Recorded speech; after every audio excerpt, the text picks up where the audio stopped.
Har du nogensinde haft sex i Frederiksberg? Har... Det har jeg. Okay. Har du nogensinde overvejet, om du vil gøre det igen?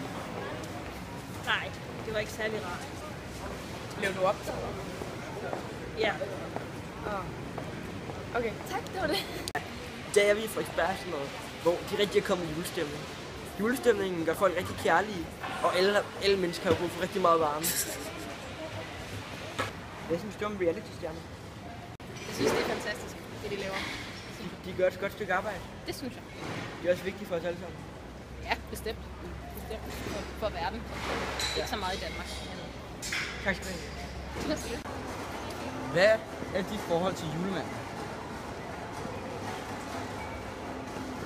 Ja.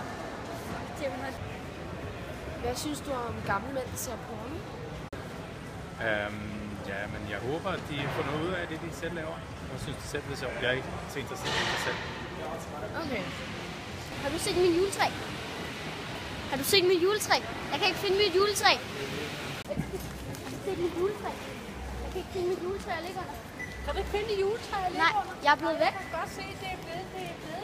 Så skal du kravle over og hejle det. Nå, okay. Tak skal du have. Du skal ikke kigge kamera. Hvad er det for et dyr? Angstdyr. Tak.